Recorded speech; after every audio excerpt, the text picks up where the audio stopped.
ब्रेकनंतर स्वागत। एक महत्त्वाची अपडेट आहे। शिवसेना शिंदे गटाचे खासदार श्रीरंग बारणे ओमराजे निंबाळकर यांच्या भेटीसाठी दाखल झालेत आणि पुण्यातील निंबाळकर यांच्या निवासस्थानी खासदार बारणे सध्या दाखल झालेले आहेत। अभिजित पोते आमचे प्रतिनिधी आपल्याला अधिकची माहिती देत आहेत। अभिजित, पुण्यातील निंबाळकर यांच्या निवासस्थानी आता खासदार बारणे दाखल झाल्याची माहिती समोर येते।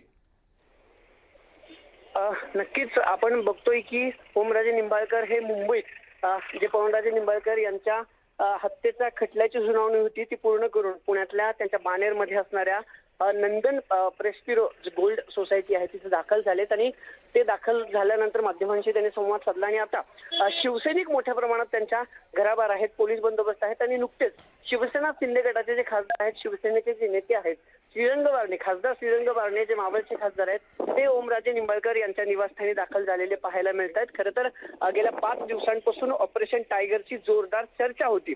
ऑपरेशन टायगरच्या माध्यमातून ठाकरे गटाचे 6 खासदार शिंदेंनी फोडले होते आणि त्यातलेच एक ओमराजे निंबाळकर होते। खरं तर ओमराजे निंबाळकर यांच्या नावाभोवती खूप चर्चा सुरू होती की ओमराजे निंबाळकर, कारण त्यांनी त्यांची भूमिका मांडली नव्हती, गुलदस्त्यात त्यांची भूमिका होती। आजच्या निकालानंतर मी माझी भूमिका जाहीर करू असं ते सांगत होते, पण ठाकरे गटाची जी बैठक संसदेत झाली होती त्या बैठकीला देखील ओमराजे गैरहजर होते, ओमराजे निंबाळकर गैरहजर होते। त्यावरून असं जवळपास स्पष्ट झालं होतं की त्यांनी ठाकरे गटाची म्हणजे उद्धव ठाकरेंची साथ सोडली आणि त्यानंतर आता ते पुण्यात आलेत आणि पुण्यात आता शिवसेना शिंदे गटाचे जे खासदार आहेत बारणे हे त्यांच्या भेटीसाठी त्यांच्या निवासस्थानी दाखल झालेत। एकूणच काय तर ऑपरेशन टायगर सक्सेसफुल झालंय का? ओमराजे निंबाळकर जरी सांगत असतील की मतदारसंघात मी जाईन, धाराशिवला मी जाईन आणि माझ्या कार्यकर्त्यांशी चर्चा करून, पण त्याआधी शिंदे गटाचे खासदार किंवा शिंदे गटाचे या भेटीमुळे आणखीन चर्चांना उधाण येत आहे। धन्यवाद अभिजित या सगळ्या सविस्तर माहितीसाठी।